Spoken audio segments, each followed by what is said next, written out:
ठीक है, तो शुरू करते हैं। जय जिनेन सभी को। स्वागत है आप सबका हमारे सबके परमागम ऑनर्स डिस्कशन क्लब में। I welcome all our teachers to the club, to the session. I would like to call Chitra ji for the Mangalacharan. Chitra ji, over to you. Thank you Tanu ji. तो अपने सर्व कार्यों की निर्विघ्न पूर्ति के लिए अपनी पंचपर्म इष्टियों का स्मरण करते हुए ये मंगलाचरण लेते हैं। नमो अरिहंताणं नमो सिद्धाणं नमो आयर्याणं नमो उवच्छायाणं नमो लोये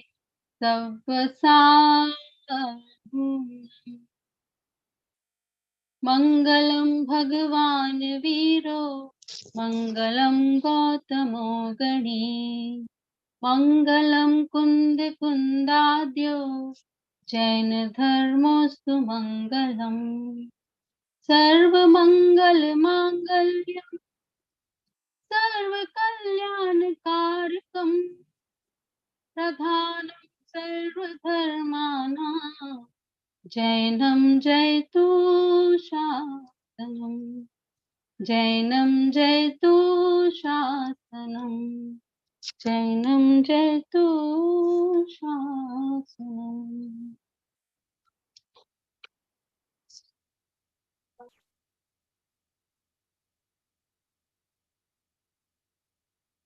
तनु जी आगे बढ़ाएं।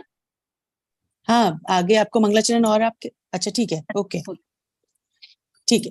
तो now I would like to invite Sonal ji for जो आज की चैप्टर समरी है वीतराग विज्ञान पाठमाला 1 से चैप्टर 2 वो ले रही हैं आत्मा और परमात्मा। Sonal ji, over to you.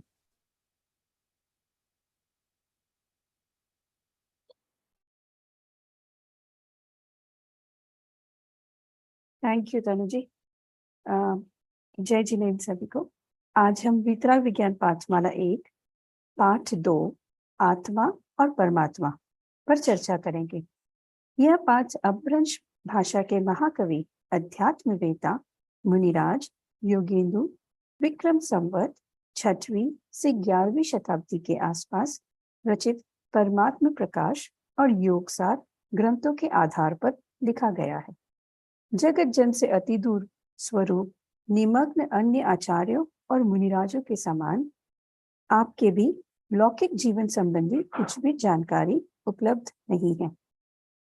तब हम इस चैप्टर के बारे में आगे देखते हैं। जैसे कि टॉपिक है आत्मा और परमात्मा। जीव के हम कई तरीके से उनके भेद कर सकते हैं, जैसे कि उनकी दशा अनुसार यानी संसारी और मुक्त जीव, या इंद्रिय अपेक्षा जैसे कि 1 इंद्रिय 2 इंद्रिय 3 इंद्रिय 4 इंद्रिय और 5 इंद्रिय, ऐसे भी उनके भेद करे जा सकते हैं। पर आज हम उनकी योग्यता अनुसार उनकी कैपेबिलिटी अनुसार हम उनके भेद देखेंगे। तो जैसे कि आपने देखा भव्य और अभव्य, ये 2 भेद योग्यता अनुसार जीव के कह सकते हैं। तो भव्य कौन है? जिसमें रत्नत्रय यानी सम्यक दर्शन, सम्यक ज्ञान और सम्यक चारित्र प्रकट करने की यानी मोक्ष जाने की योग्यता हो, वही जीव भव्य कहलाते हैं। और अभव्य कि भाई जिसमें सम्यक दर्शन, सम्यक ज्ञान और सम्यक चारित्र प्रकट करने की यानी मोक्ष जाने की योग्यता ही ना हो, वह अभव्य जीव। पर अब कैसे जाने कि हम भव्य हैं? तो हम देखते हैं इसके तो जो मेन जैसे पॉइंट्स है कि जिसने चेतन स्वरूप आत्मा की बात प्रसन्न चित्त से सुनी वह भव्य है। और जो उनका उसका फल क्या होएगा कि वो नियम से अल्प काल में मुक्त होंगे।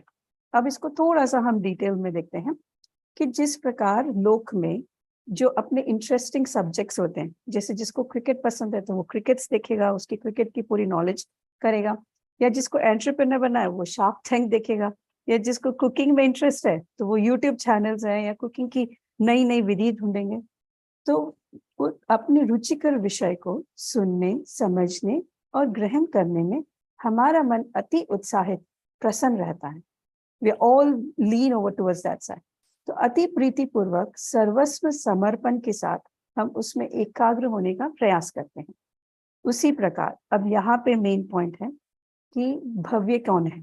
उसी प्रकार चैतन्य स्वभावी आनंदमयी अपनी आत्मा की बात अति प्रसन्नता उत्साह पूर्वक, जैसे कि हम सब जने जैसे ही टाइम होता है हम पहली तैयारी हो जाती है, पहली एक्साइटमेंट रहती है and we join together at the point of time. तो उसी प्रकार तो अपन अपनी प्रसन्नता और उत्साह पूर्वक अत्यंत प्रीति भाव से सर्वस्व समर्पण की भावना से एकाग्रता पूर्वक सुनना ही आत्मा को सुनने समझने की पात्रता है।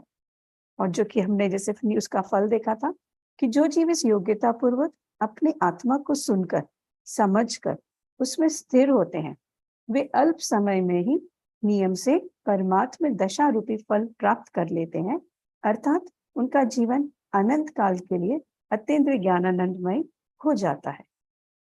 अब आगे देखते हैं कि आत्मा किसे कहते हैं। जैसे कि आत्मा यानी ज्ञान स्वभावी जीव तत्व को ही आत्मा कहते हैं, या फिर ज्ञानानंद स्वभावी निज चेतनामय जीव, क्योंकि जीव के दो जो विशेष गुण है सुख और ज्ञान, तो वही ज्ञानानंद स्वभावी निज चेतनामय जीव को आत्मा कहते हैं। अनंत अनंत गुण पर्यायों का अखंड पिंड होने से वास्तव में इसके भेद नहीं होते, तथापि समझने और समझाने की अपेक्षा हम पर्यायों की मुख्यता से इसके भेद किए जाते हैं। तो हम आगे इनके भेद जो है कि जो कि अवस्था अपेक्षा, अब इसमें अवस्था यानी मोक्ष मार्ग की मुख्यता से श्रद्धा ज्ञान चारित्र गुण संबंधी पर्यायों की अपेक्षा, तो अवस्था यानी श्रद्धा ज्ञान और चारित्र गुण की संबंधी पर्यायों की अपेक्षा आत्मा के हम तीन भेद किए जा सकते हैं, जैसे कि बहिरात्मा, अंतरात्मा और परमात्मा। परंतु इंपॉर्टेंट बात यह है कि तीन प्रकार के आत्मा नहीं है ये, बल्कि एक ही आत्मा के मोक्ष मार्ग के संदर्भ में क्रम से होने वाली तीन दशाएं हैं। क्रम क्या होएगा? बहिरात्मापन, फिर अंतरात्मा एंड परमात्मा। ये हमारी तीन दशाएं हैं अवस्था अपेक्षा। अवस्था यानी फिर से श्रद्धा ज्ञान चारित्र गुण संबंधी पर्यायों की अपेक्षा। तो बहिरात्मा किसे कहते हैं? जो जीव शरीर को आत्मा मानता है, अन्य पदार्थ को अपना मानता है, रागादि पर्यायों में अपनत्व करता है, आत्मा का स्वभाव नहीं जानता है, शरीर और आत्मा इन दोनों की संयोगी दशा को एक मानता है, इस रूप ही मैं हूं ऐसा अभिप्राय रखता है, वह बहिरात्मा। जो यानी बाहरी तरफ देखते हैं वह बहिरात्मा। तो जैसे कि जो शरीर और आत्मा को एक नहीं मानता, जो एक मानता है, जो शरीर और आत्मा को एक मानता है, जो दो द्रव्य हैं तब भी उनको एक मानता है, तो वह बहिरात्मा कहलाते हैं। तो जैसे कि पॉइंट्स में है स्लाइड पीडीएफ पे की स्क्रीन पर, जो कि पहला बाह्य पदार्थ। तो बाह्य पदार्थ दो तरीके के हो सकते हैं, जीव या फिर अजीव, या चेतन और जड़। तो चेतना में जैसे स्त्री पुत्र आदि जो भी relative family friends and all that, और अचेतन में घर गाड़ी बंगला वो सारे। शरीर स्थूल शरीर या फिर कर्म शरीर, और उनके रागादि भाव यानी विभाव पर्याय को मेरे हैं ऐसा मानता है, तो वह सब कौन होते हैं? वही बहिरात्मापन की दशा है। अब बहिरात्मा की कैसी बुद्धि होती है कि जैसे कि जो बोला कि बाहरी तरफ देखते हैं, जो पर में देखते हैं, पर में यानी एकत्व, ये मैं हूं, और उस एकत्व और ममत्वपना यानी ये मैं हूं और ये मेरे हैं। तो एक पंडित तोडरमल जी ने मोक्ष मार्ग प्रकाशक के 3रे अध्याय में एक पागल का एग्जाम्पल दिया है।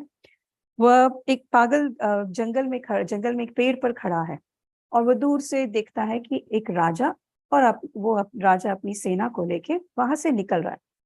तो पागल बोलता है कि जोर जोर से चिल्लाता है कि इधर आ जाओ, इधर आ जाओ। है सेना बहुत दूर है, राजा भी बहुत दूर है, पर और वो उस तरफ आ रहे हैं, तो उसको ऐसा लगता है कि ये मैंने बुलाया, मेरे बुलाने पर आए। तो ऐसी ही हमारी सारी संयोगों की ऐसी ही हमारी दशा है कि हमें लगता है कि हमारे बुलाने से आए, पैसा या मकान जो इकट्ठा किया वो हमारे इकट्ठा करने से हुए, तो वह हमारी सारी अलग जो गलत मान्यता है वो वही बहिरात्मापना की दशा होती है। तो इनको फिर से एक समरी में कि बहिरात्मा शरीर की उत्पत्ति में अपनी उत्पत्ति और शरीर के नाश में अपना नाश मानता है तथा शरीर से संबंध रखने वालों को अपना मानता है। कि जैसे कि अगर अपन देखें कि हम अपनी कोई सामान का, कोई अमूल्य मूल्य वस्तु का कुछ नुकसान हो गया तो अरे मेरा नुकसान हो गया, हमें ऐसा लगता है। हमारी गाड़ी को कुछ हो गया तो हमें लगता है हमारा कुछ हो गया, तो हम शरीर से उस वस्तु को अपने में लिंक कर लेते हैं। तो वही अपनी बहिरात्मापना की उसकी क्वालिटी है, वैसी बहिरात्मापन होने की। तो बहिरात्मा के कई नाम से अपन अपने ग्रंथों में नाम उनको रेफर कर सकते हैं, जैसे कि अज्ञानी, मूढ़, मिथ्या दृष्टि या फिर बहिरात्मापन। तो ये हमको समझने में, जहां भी अगर कोई भी ग्रंथ में अपन पढ़ रहे हैं तो उसमें हमको इससे फायदा होगा कि उसकी क्वालिटी क्या है, उस ज्ञानी का कहने का मतलब क्या है। अब जैसे कि हमने 3 भेद बताए थे अपनी श्रद्धा, ज्ञान, चारित्र गुण की संबंधी पर्यायों की अपेक्षा से, कि बहिरात्मा एंड देन अंतरात्मा। तो ये है अंतरात्मा। अब अंतरात्मा किसे कहते हैं? जो आत्मा में ही अपनापन माने। यानी अभी बहिरात्मा में तो हमने बाहरी तरफ देखा था, बट अंतरात्मा में हम अंदर की तरफ देख रहे हैं। तो अंतरात्मा क्या करता है?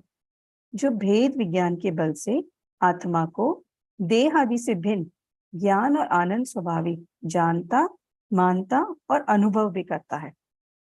तो यानी जैसे कि जो जीव तत्व ज्ञान के अभ्यास से भेद विज्ञान प्रकट कर देहादि संपूर्ण पर पदार्थों से पूर्णतया भिन्न अपने परम पारिणामिक भाव रूप ज्ञानानंद स्वभावी आत्मा को अपनत्व रूप से मानता है, जानता है, उसी की प्रतीति करता है, उसी का अनुभव करता है, वह सम्यक दृष्टि ज्ञानी आत्मा ही अंतरात्मा है। तो जो कि अपने से भिन्न किन्हीं भी पर पदार्थों को जो अपना नहीं मानता, तो वही अंतरात्मा है। अगर हम उनको गुणस्थान, अब आगे हम देखते हैं कि अब अंतरात्मा के भी कई भेद हैं, आगे देखते हैं। उसके पहले अंतरात्मा, जैसे अपने बहिरात्मा के अन्य नाम देखे थे, वैसे ही अंतरात्मा के अन्य नाम, वह है ज्ञानी, सम्यक दृष्टि और अंतरात्मा। अंतरात्मा के भी 3 भेद हैं, और ये 3 भेद किसके कैसे हैं? क्योंकि पहले तो हमने श्रद्धा, ज्ञान, चारित्र गुण की अपेक्षा से समझा था। अब अंतरात्मा की जो है कि वो उनके अपने में स्थिरता की अपेक्षा से उनके मुख्यतः 3 भेद किए गए हैं, जो कि है उत्तम, मध्यम और जगन्य। जगन्य इज द फर्स्ट स्टेज, फिर मध्यम और फिर उत्तम। उत्तम इज द बेस्ट। यानी जो स्लाइड में दिख रहा है उससे ऑपोजिट आप अगर देखें तो गुड इज जगन्य, बेटर इज मध्यम, बेस्ट इज उत्तम। तो वैसा तो अब जगन्य अंतरात्मा को हम लास्ट से फर्स्ट कैटेगरी से स्टार्ट करते हैं। तो इसको अपन 4 मेन पॉइंट से देख सकते हैं जगन्य अंतरात्मा को, कि जो कि भेद विज्ञान के बल से मिथ्यात्व और अनंतानुबंधी कषाय का अभाव हो जाने पर, यानी उनके मिथ्यात्व और अनंतानुबंधी कषाय का अभाव हो चुका है। और दूसरा, उनके ज्ञान के हिसाब से अगर देखें तो जो जीव अपने त्रिकाल ज्ञायक भाव रूप ज्ञानानंद स्वभाव को ही अपना मानता है, अपना जानता है, अपनत्व रूप से अनुभव करता है, वो उनके ज्ञान के रूप से। और चारित्र उनका कैसा होगा? ये जगन्य अंतरात्मा की बात हो रही है।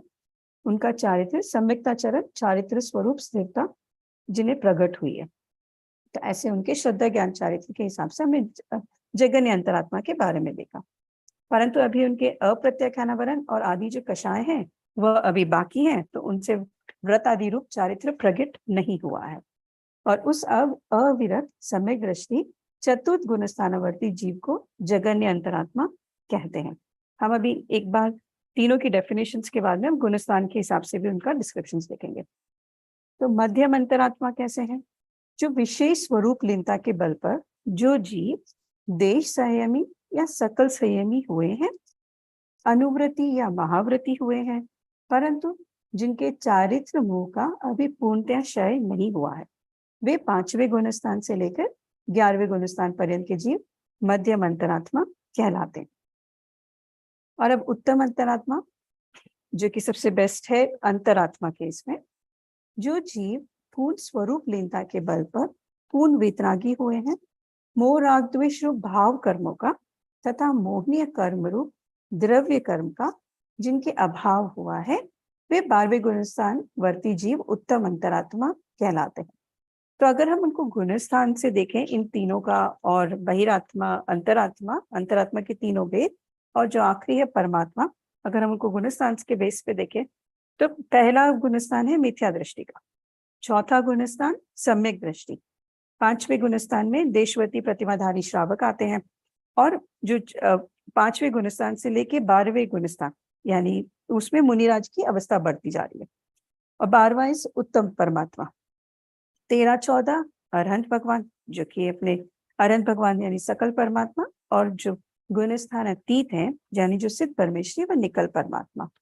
तो पहले गुणस्थान जो मिथ्या दृष्टि है वह बहिरात्मा, चौथे गुणस्थान जो सम्यक दृष्टि है वह जगन्य अंतरात्मा, और 5वें से लेके 11वें गुणस्थान वाले जीव वो मध्यम अंतरात्मा में आते हैं। तो इनकी सब आप देखें तो एक इन कैटेगरीज में पहले से चौथा, चौथा से फिर 5वां से 11वां एंड 12वां एंड देन 13-14 गुणस्थान आती, इनकी अवस्था बदल रही है। तो इसके वजह से इनके जो भेद है वही आत्मा है पर उनकी अवस्था बदल रही है, तो उनका बहिरात्मा से अंतरात्मा हुए, अंतरात्मा से परमात्मा बने। तो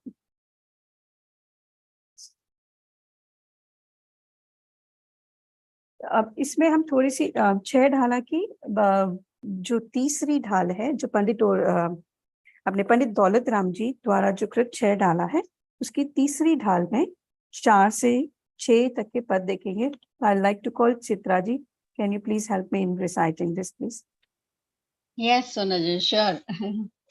तो हम इसमें जीव के भेद, बहिरात्मा और उत्तम अंतरात्मा का लक्षण देखेंगे। बहुत ही सुंदर छंद है। तो सोनल जी तीनों एक साथ ले लूं छंद? जी जी। ओके। बहिरातम अंतरातम परमात्म जीव त्रिधा है, देह जीव को एक किने बहिरातम तत्व मुधा है। उत्तम मध्यम जघन त्रिविध के अंतर आत्म ज्ञानी, विविध संग भिन्न शुद्ध उपयोगी मुनि उत्तम निज ध्यानी।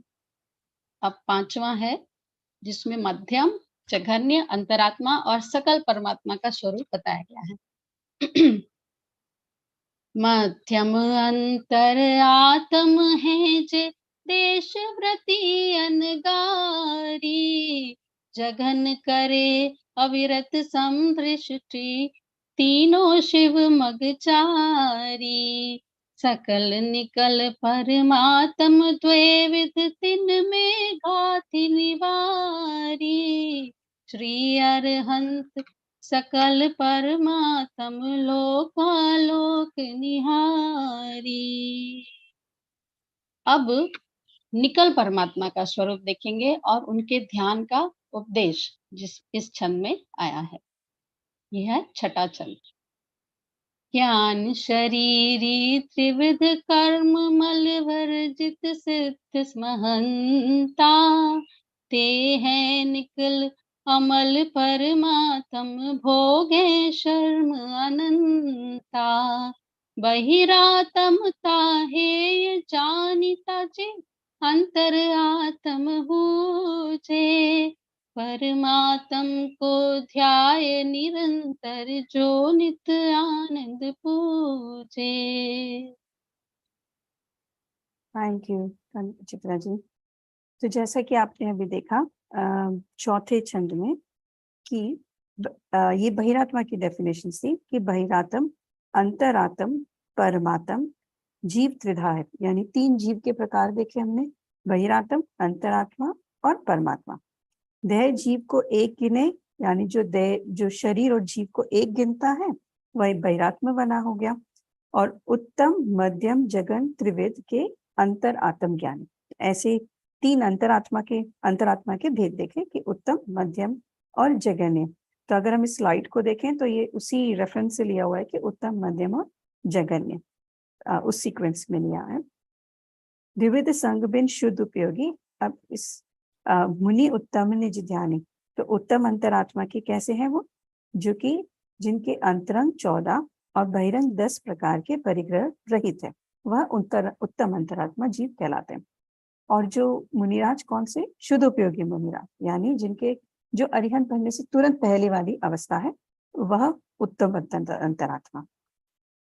अब जो नेक्स्ट जो 5वां छंद था चैराला का, तीसरी डाल में, मध्यम अंतर आत्म है जे देश प्रति अनगारी, यानी जो मध्यम अंतरात्मा होते हैं वो कौन से? दोनों उत्तम और जगन्य के बीच में आते हैं, और वो देशव्रती, उनका देशव्रतीधारी होते हैं। तो जगन्य कहे अविरत समदृष्टि, जगन्य अंतरात्मा अविरत सम्यक दृष्टि होते हैं, और ज्ञानी तो है पर अभी व्रती नहीं है, वह अभी उनकी फर्स्ट स्टेप आई है, जो कि चौथे गुणस्थान में सम्यक दृष्टि हुए हैं। ऐसे जगन्य अंतरात्मा। मध्यम अंतरात्मा जो कि दोनों के बीच में है, कौन से बीच में? उत्तम, जगन्य और उत्तम के बीच में मध्यम अंतरात्मा, और वह शुभोपयोगी मुनिराज और श्रुति शावक है, और जिनका गुणस्थान है 5वें से लेके 11वां गुणस्थान। जो 5वें गुणस्थान यानी देशव्रती प्रतिभाधारी श्रावक, और 6ठे 7वें मुनिराज, और 8वें से 11वां की मुनि अवस्था है। अब हाँ, जो छंद में 5वें छंद में था, लास्ट 2 लाइन्स थी, सकल निकल परमात्म द्वैविद तिनमें घाती निवारी, श्री अरहंत सकल परमात्म लोकालोक निहारी। अब ये परमात्मा पन में सकल परमात्मा की डेफिनेशंस बताई। तो परमात्मा किसे कहते हैं? जो वितरागी और सर्वज्ञ हो, वही वह परमात्मा कहलाते हैं।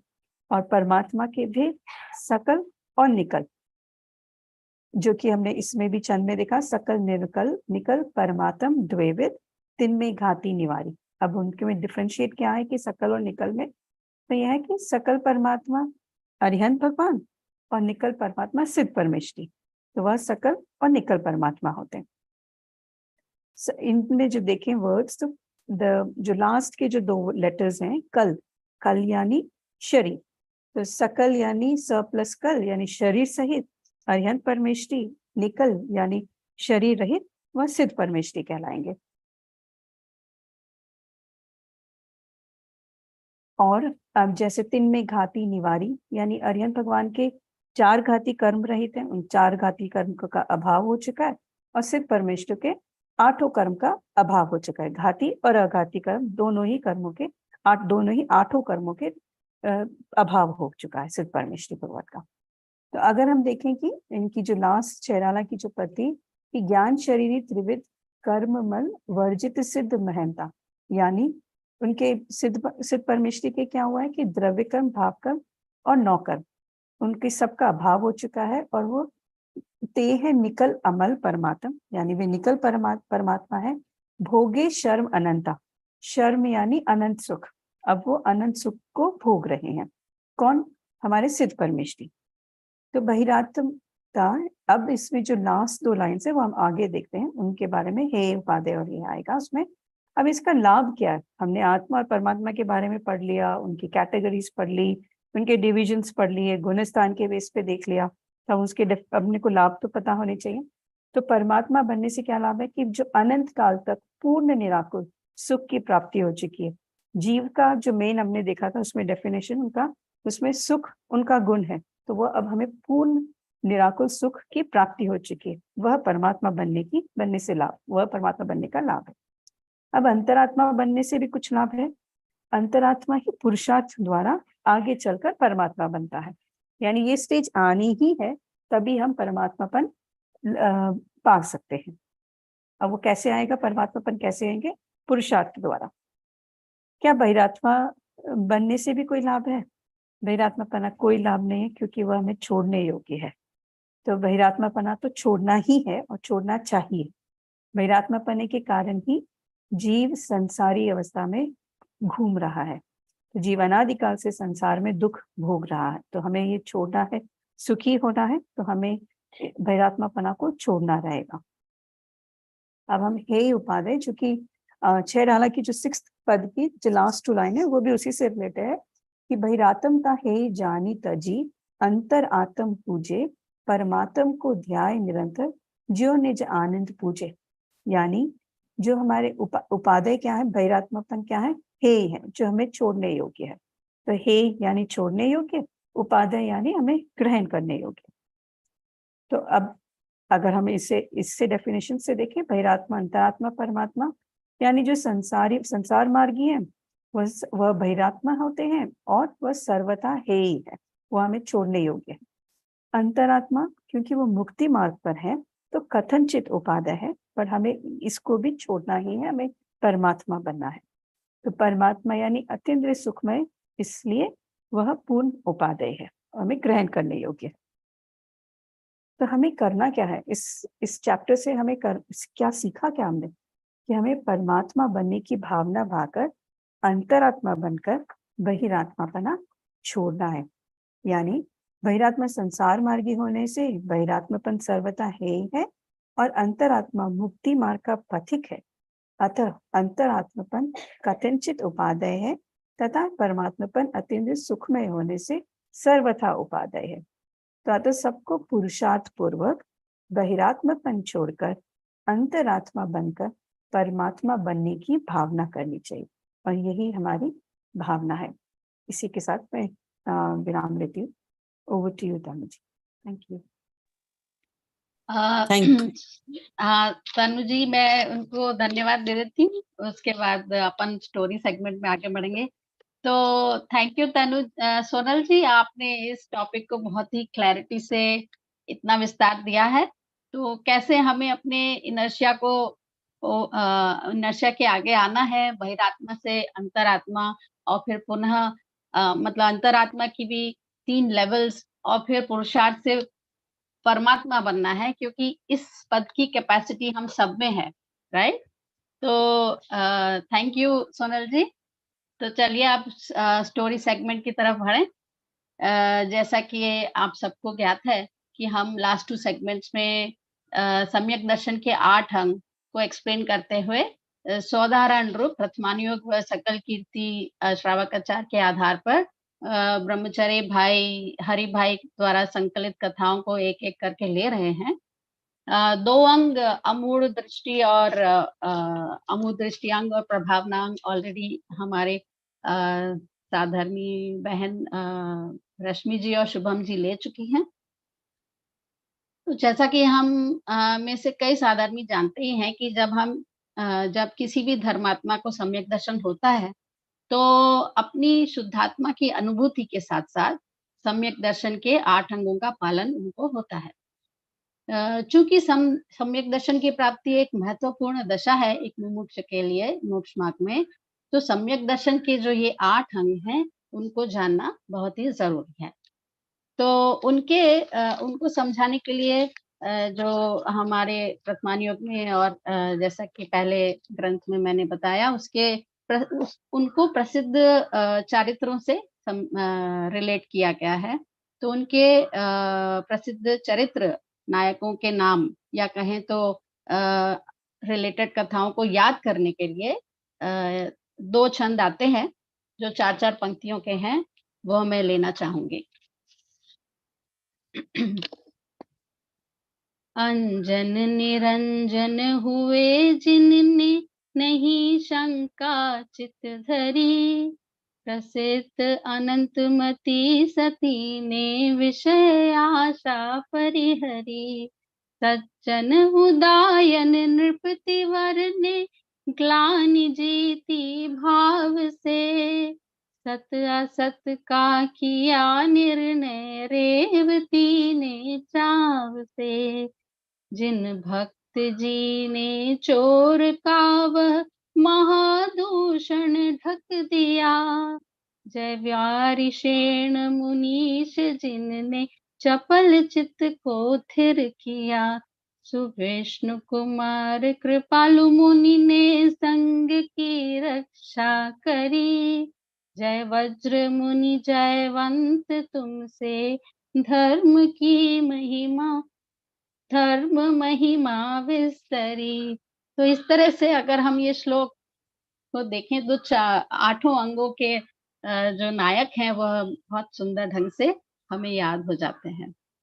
तो सम्यक दर्शन के ये 8 अंग या गुणों की आराधना से सिद्ध दशा के 8 महागुण प्राप्त हो, जिससे संसार में पुनः हमको न आना पड़े, ये हमारी भावना है। तो अब मैं निधि जी को बुलाना चाहूंगी कि आज सम्यक दर्शन का पहला अंग निशंकित अंग से रिलेटेड कथा सुनाए।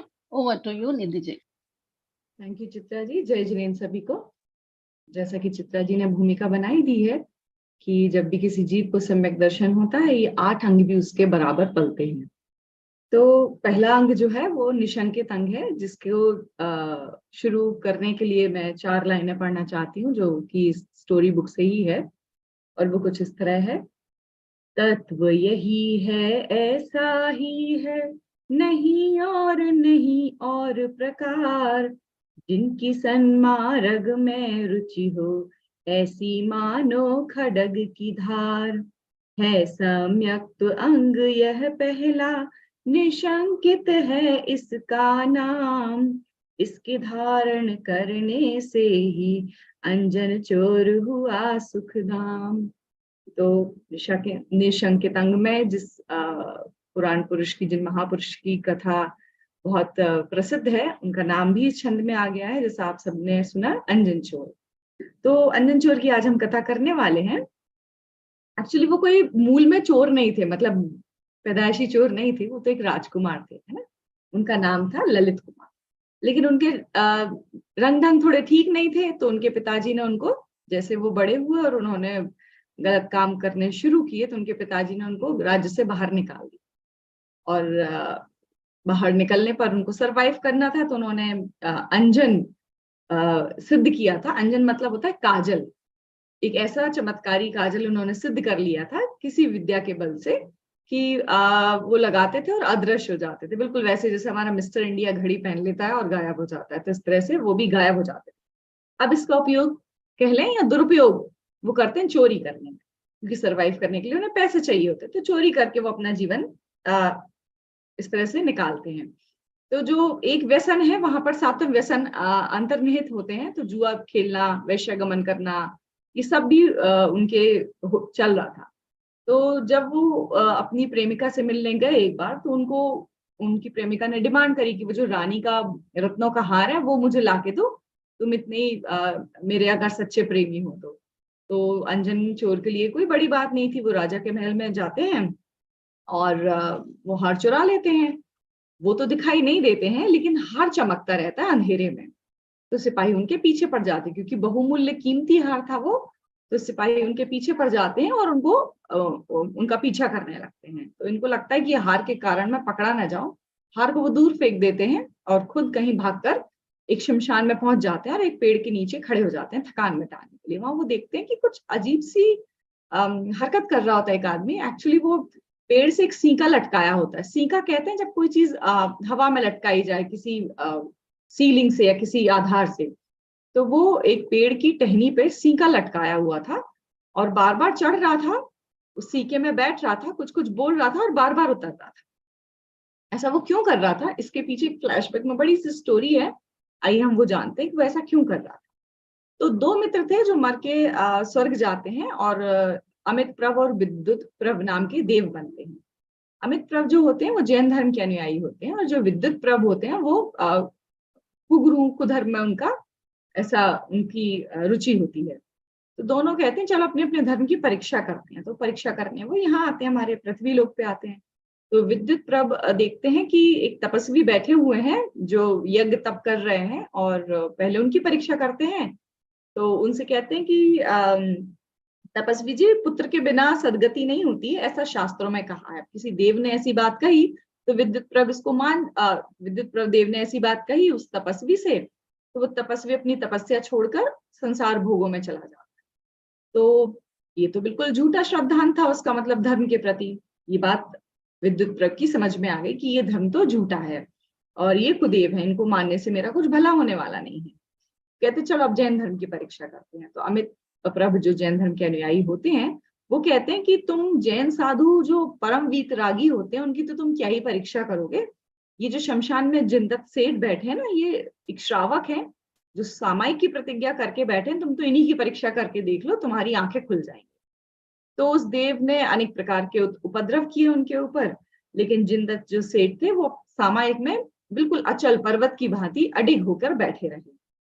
और उस देव ने भोग विलास भी बताया, जो वो कुछ कर सकता था अपनी शक्तियों का उपयोग, उसने बहुत दिगाने की कोशिश करी, लेकिन जिनदत्त सेठ जो थे वो बिल्कुल अपनी सामायिक में प्रतिज्ञाबद्ध होकर बैठे रहे। जैसे उनकी प्रतिज्ञा पूर्ण हुई, सामायिक से वो बाहर आए, उन्होंने उस देव को ऐसा उपदेश दिया कि हे देव, आत्मा से देह भिन्न है, आत्मा के अवलंबन से ही जीव अपूर्व शांति का अनुभव करता है और यही एक सच्चा मार्ग है। तो बहुत खुश होता है देव कि अरे वाह, मुझे फाइनली अब सच्चा धर्म मिल गया है, और बहुत उपकार मानता है सेठ का, और प्रसन्न होकर एक आकाशगामिनी विद्या उनको दे देता एज अ गिफ्ट। आकाशगामिनी विद्या क्या होती है कि आप आकाश में कहीं भी गमन कर सकते हो। जिनदत्त सेठ तो जैन धर्म के परम अनुयायी, परम भक्त थे, तो उस विद्या का उपयोग वो करते हैं। वो मेरु पर्वत, सुमेरु पर्वत पर जाते हैं जहाँ कृत्रिम जिनबिंब है, वहां जाकर और वो खूब भक्ति और पूजन का अपना जो पुरुषार्थ है वो करते हैं। तो वो प्रतिदिन मेरु पर्वत पर जाने लगे और वहां 4 रत्नमय बिंबों के दर्शन करते और चारण रिद्धिधारी मुनियों की भक्ति करते, उनके उपदेश को सुनते और बहुत आनंद पूर्वक वो रहने लगे। अब इनका ये जो चल रहा था, ये नया एडवेंचर जो लाइफ में मिला था जिनदत्त सेठ को, इनका एक माली था सोमदत्त नाम का, वो बहुत, उसको ये सब पता चला, उसने पूछा और वो बड़े सरल भी उन्होंने बता दिया कि भाई मुझे ऐसी ऐसी विद्या सिद्ध हुई है। बोला अच्छा, तो मुझे भी आपके जैसे मेरु पर्वत पर जाके मुझे भी दर्शन करने हैं और चारण रिद्धिधारी मुनियों की सेवा करनी है, आप मुझे भी ये विद्या सिद्ध करना बताइए। तो सेठ जी माली को वो विद्या सिखाते हैं कि तुम चतुर्दशी की रात्रि में शमशान में जाना और एक पेड़ से सींका बांधना, उसमें बैठना है तुम्हें, उस सींके के नीचे तीक्ष्ण, बहुत पैने नुकीले बहुत सारे वाण लगाना, मतलब ठीक सींके के नीचे, और नमोकार मंत्र पढ़ते हुए उसकी रस्सी काट देना, और जैसे ही रस्सी कटेगी तुम्हें आकाशगामिनी विद्या सिद्ध हो जाएगी।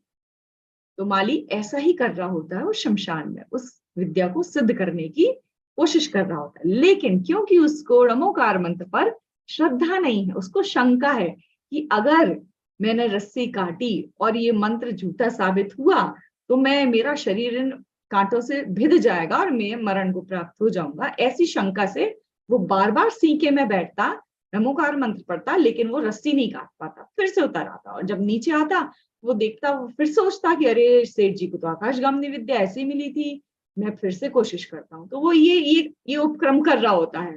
तभी हमारी जो कहानी के हीरो हैं अंजन चोर, वो ये सब होते हुए देख लेते हैं और पूछते हैं कि तुम ये क्या कर रहे हो, तो वो ये पूरी कहानी उनको इस तरह से बताते हैं। तो अंजन चोर कहते हैं यार इसमें क्या बात है, मैं ये अभी तुम्हें करके दिखाता हूँ। मतलब उनको जैसे उन्होंने नमोकार मंत्र सुना, उनको अगाध श्रद्धा आ गई और वो सीकर पर बैठते हैं। और शायद उनको ऐसा इस स्टोरी में तो नहीं मिला, लेकिन जब बचपन में हम सुनते थे कि वो उनको तो मंत्र भी पूरा याद नहीं था, लेकिन इतना याद था कि जो सेठ ने वचन कहे वो प्रमाण है, और ऐसा सोचते हुए वो रस्सी काट देते हैं। और गिरने के ठीक पहले, मतलब फ्रैक्शन ऑफ सेकंड में ही गिर जाएगा ना कोई जीव, इतनी हाइट तो होती नहीं, उसके पहले ही देव आते हैं और उनको हवा में ही उनको झेल लेते हैं और उनसे कहते हैं कि तुमने नमोकार मंत्र पर जो अगाध श्रद्धा दिखाई है उसके कारण तुम्हें आकाशगामिनी विद्या सिद्ध हो गई है, तो ये लो तुम इस विद्या के तुम स्वामी बन गए। अब जैसे ही अंजन चोर को ये विद्या सिद्ध होती है तो उसको जिनदत्त सेठ पर, जैन धर्म पर उसको एक अलग सी प्रीति अनुभव होती है कि भाई कुछ तो बात है, जो इतना सा मंत्र बोल के अगर मुझे इतनी बड़ी विद्या सिद्ध हो गई तो कुछ तो विशेष है इसमें। तो उसने ऐसा सोचा कि मैं भी जिनदत्त सेठ जहाँ दर्शन करने जाते हैं मैं वहीं जाऊं और उनके उपकार का मैं एक बार आभार तो व्यक्त करूं। तो बहुत सुंदर एक थॉट यहाँ आता है कि देखिए उस जीव की होनहार भली है, नहीं तो कहाँ वो इतने कुकर्म कर रहा था। उसको ये विद्या सिद्ध होने के बाद उसको ये भी विचार आ सकता था ना कि मैं चोरी करूंगा तो अब तो मैं ऐसे ही भाग जाऊंगा, अब तो मुझे कोई पकड़ ही नहीं सकता, कहीं भी छुप सकता हूँ। तो बहुत कुछ अपनी ही जो कुकर्म कर रहा था, वो सप्त व्यसनों में लिप्त था, उसी को और आगे बढ़ा सकता था। होनहार भली थी, उसने जिन वचनों पर श्रद्धा करी, ये विद्या सिद्ध हुई और उसको और आगे इस मार्ग में बढ़ने की रुचि आई। तो वो अब जो है जिन धर्म के इतना प्रभावित होकर, जिन धन से प्रभावित होकर वो भी मेरू पर्वत पर जाता है और वहां उन सेठ जी से जाकर आभार व्यक्त करता है। और वे ये भी सोचता है कि मैं अब और मंत्र सीख लूं इस तरह के, मतलब इतना एक छोटे से मंत्र से तो मुझे इतनी बड़ी विद्या सिद्ध हो गई, अगर मैं पूरा डिटेल में जाऊंगा तो और पता नहीं क्या चमत्कार होगा, इस भावना से वहां जाता है। वहां जाकर वो रत्नमयी अद्भुत अरहंत भगवानों की वीतरागता देखता है और बहुत प्रसन्न हो जाता है। जिस समय जिनदत्त सेठ वहां मुनिवरों का उपदेश सुन रहे थे, अंजन ने उनका बहुत उपकार माना और मुनिराज के उपदेश सुनने वह भी वहां बैठ गया। उसने वहां बैठकर जब शुद्धात्मा की बात सुनी तो उसका जो माइंड था, उसका जो सोचने का तरीका था, उसका जो हृदय था, वो पूरी तरह से परिवर्तित हो जाता है। शुद्धात्मा की उसको निशंक श्रद्धा आती है कि ये जो कह रहे हैं, हाँ बिल्कुल बिल्कुल और बिल्कुल ऐसी ही बात है, कुछ और अन्य बात नहीं है। इस तरह से उसको किसी तरह की कोई शंका नहीं रह जाती है अपने स्वरूप की जानकारी में, अपने स्वरूप को उसको सच्चा श्रद्धान होता है और इस तरह वो निर्विकल्प अनुभव करता है वहीं उसी क्षण, और उसको सम्यक दर्शन की प्राप्ति हो जाती है। इतना ही नहीं, वो पूर्व पापों के जो उसने कर्म, जो पूर्व पाप उसने जुटाए थे, उनका पश्चाताप करने के लिए उन्हीं मुनिराजों के पास जाकर दीक्षा भी ग्रहण करता है और साधु बनकर आत्म ध्यान करते करते उनको फिर फाइनली केवल ज्ञान हो जाता है और वे कैलाश पर्वत से मोक्ष पाकर सिद्ध बन जाते हैं। तो जो अंजन थे, अंजन मतलब कालिमा है ना, जिसके कारण उनका नाम अंजन चोर पड़ गया था, अब वो क्या बन जाते हैं, वो निरंजन बन जाते हैं, जिनके 8 कर्मों का जो है नाश हो जाता है और वो ऐसे अरहंत सिद्ध बन जाते हैं। ऐसे अरहंत सिद्ध ऐसे सिद्ध भगवान को मेरा बारंबार नमस्कार हो। तो इस कहानी से हमको यही पता चलता है कि जैन धर्म पर निशंक श्रद्धा जिसने करी, उसका काया पलट हो जाती है। मतलब उसको जिस चीज के लिए हम इतना प्रयास कर रहे हैं, देखिए सुबह उठ के बैठना, क्लास सुनना या इसके लिए तैयारी करना, ये बिल्कुल आसान काम नहीं है। ये हम जो जितने भी एफर्ट लगा रहे हैं, ये सब इसी के लिए कि हमको अपनी शुद्धात्मा की प्राप्ति हो। तो बिल्कुल फर्क नहीं पड़ता इस बात से कि हमने पास्ट में क्या किया है। जिस भी क्षण हमने जिन वचन सुने, अपनी आत्मा के स्वरूप को जाना और उस पर पूर्ण श्रद्धा जताई, उसी वक्त हमारा काम हो जाना है। तो किसी भी तरह का हमको इन्फीरियरिटी कॉम्प्लेक्स नहीं हो। ये कहानी हमको ये बताती है कि किसी भी तरह का जीव अपना आत्म कल्याण कर सकता है। तो जब ये स्टोरी पढ़ रहे थे, मैं पढ़ रही थी और थोड़ा सा मैंने विचार किया कि अंजन चोर की तो बात चलो एक्सेप्शनल है, इतना तो महापुरुषार्थी होंगे वो, और इस तरह से उनका जीवन पूरा पलट गया। उन्होंने जिन वचनों में शंका नहीं की, तो शंका नहीं करना ये निशंकित अंग का ये निशंकित अंग का प्रकट होना है। लेकिन हम बराबर सुनते भी हैं कि हमको आज्ञा प्रधानी नहीं बनना है, हमको परीक्षा प्रधानी बनना है। तो ये बहुत कॉन्ट्राडिक्ट जो एक थॉट आया, तो मुझे आया, तो मैंने इसकी थोड़ी सी खोजबीन की और मुझे याद आया कि हमारे मोक्ष मार्ग प्रकाशक जी के 7वें अध्याय में पंडित टोडरमल जी साहब ने परीक्षा प्रधानी जो परीक्षा रहित आज्ञानुसारी धर्मधारक व्यवहाराभासी के प्रकरण में इस विषय को उठाया है और इसका बहुत सुंदर समाधान दिया है। तो अब क्योंकि दो बातें हमें विरुद्ध लग रही है ना, कि शंका भी नहीं करनी है और यहाँ कह रहे हैं कि आज्ञा प्रधानी नहीं, परीक्षा प्रधानी बनो, तो इसका हम थोड़ा स्वरूप समझते हैं कि शंका होना किसको कहते हैं और परीक्षा करना किसको कहते हैं। तो इनका अगर हम थोड़ा स्वरूप समझेंगे तो बिल्कुल विषय एकदम क्लियर हो जाएगा। तो जिन वचनों में संशय करने से सम्यक्त के शंका नाम का दोष उत्पन्न होता है, जिसका स्वरूप कैसा है, न जाने किस प्रकार है, न जाने ये है कि ये है। ऐसे शंका का मतलब तो ये होता ना, हम डिसाइड नहीं कर पा रहे हैं, हमको एक तरह से डाउटफुल स्थिति बन गई है, तो इसको कहते हैं शंका। अब ये जो शंका है, ये कैसे, इसका एग्जाम्पल क्या सोचें कि वीतरागी देव तो कहते हैं कि जो संसार है, जो उपदेश शास्त्रों में पढ़ते हैं, वो ये पढ़ते हैं कि जो संसार है वह दुख स्वरूप है, दुख का कारण है। लेकिन हमको तो ऐसा हर वक्त नहीं लगता, हमको तो आम खाने में भी मजा है, हमको तो एसी में बैठने का भी मजा है, तो वो जो आनंद भी आ रहा है और हम भगवान की बात भी सुन रहे हैं, तो ये कॉन्ट्राडिक्टरी बात है। हमको शंका में ही है हम आज भी अगर हमको संसार दुख रूप भासित होगा तो हमारा काम हो जाएगा, है ना। तो अभी भी हम शंका में ही हैं। तो ये बहुत डाउटफुल स्थिति है हमारी, ये बहुत नेगेटिव थॉट है कि शंका में है और शंका में ही हम बने हुए हैं। अभी यही इसी बात का अगर हम निर्णय करने का विचार कर लें तो वह हो जाती है परीक्षा। अगर हम इसी वक्त विचार करें कि वाकई आम खाने का सुख कितनी देर है, ये एसी का सुख कितनी देर है, पावर कट हो गया तो क्या होगा, या कोल्ड हो गया तो ये एसी सुख देगा क्या, इसी वक्त हमको उस बात का निर्णय कर लेना है, उसी बात की अभी हमें परीक्षा कर लेनी है। तो ये हो जाती है परीक्षा। उस शंका के आप आगे बढ़े और उसका जो निर्णय किया हमने विचार के द्वारा, इसको परीक्षा कहते हैं। यह जीव क्लैरिटी का जतन करता है, पुरुषार्थ करता है, ये एक positive attitude.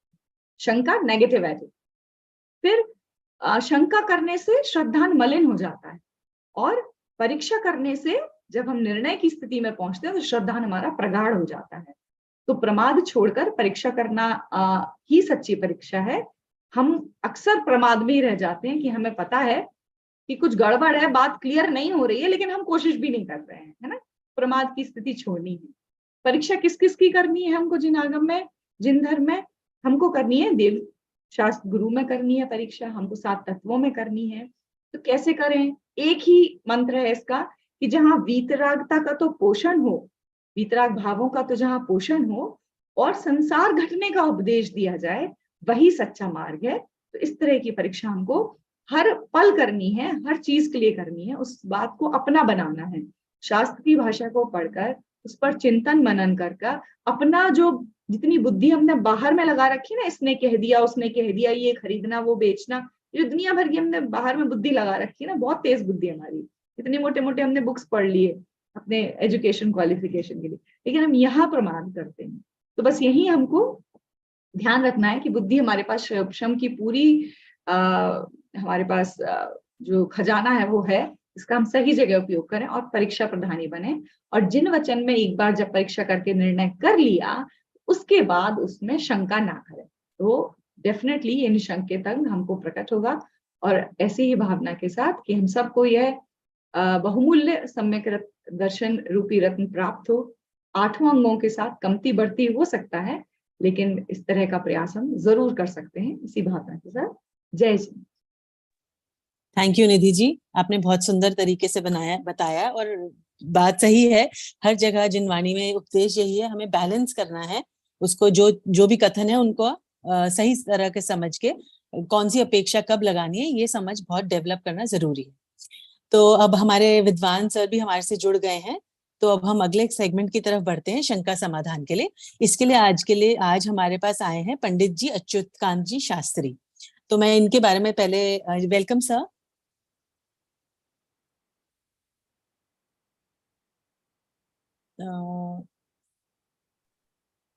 Thank you sir जय आप जिनेंद्र। जी जी thank you sir, welcome sir. मैं सर के बारे में पहले एक बार थोड़ा सा बताना चाहूंगी। इन्होंने शास्त्री की है MA in Hindi, MA in Jainology and comparative religion and philosophy, MPhil भी की है और अब पीएचडी भी कर रहे हैं। और ये तो इन्होंने मुझे बेसिक डिटेल्स दिए थे, पर मैंने एज यूजुअल, जो मेरी आदत होती है कि हम सब खोजबीन करते रहते हैं, तो थोड़ी सी डिटेल्स और आई हैं मेरे पास कि ये भी जिनेश सर और पंडित जी अंकुर जी की तरह SOAS यूनिवर्सिटी लंदन में गए थे। वहां पे इन्होंने प्योर सोल कॉन्फ्रेंस में अपना पेपर भी प्रेजेंट किया था। और एक और खास बात है जो हम सबके बहुत काम की है कि इनका एक यूट्यूब चैनल भी है, जिसमें जैन स्टोरीज, मॉरल स्टोरीज और लाइफ स्टोरीज बहुत ही रोचक तरीके से प्रस्तुत की जाती हैं। मुझे पता नहीं था उससे पहले, मैं बहुत सालों से सुनती हूँ ये सब, तो मेरी वो है रिक्वेस्ट कि आप सब भी जरूर जाके सुनिए। तो वेलकम सर वंस अगेन। और पहला प्रश्न है कि सर, जो हम अष्ट द्रव्य चढ़ाते हैं उनके पीछे अभिप्राय क्या है और ये 8 ही क्यों होते हैं?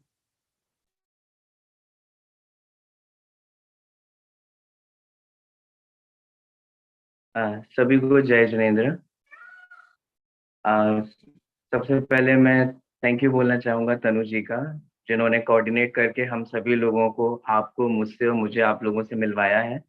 और अभी निधि जी को मैं सुन रहा था आप लोगों की तरह ही, और बहुत सुंदर बोल रहे थे वो, और बहुत अच्छा लग रहा था आप लोगों को देखते हुए। परमागम ऑनर्स सच में बहुत अच्छा ही कोर्स चलता है, और मुझे जैसे देखकर अंदर से बहुत खुशी होती है, मुझे पर्सनली बहुत खुशी होती है। कहीं भी जाता हूँ तो अक्सर कोई ना कोई परमागम ऑनर्स के बैच का तो मुझे मिलता ही मिलता है, कोई ना कोई डाउट्स पूछता हुआ या कुछ भी समझता हुआ, या कोई ना कोई बात तो होती ही है।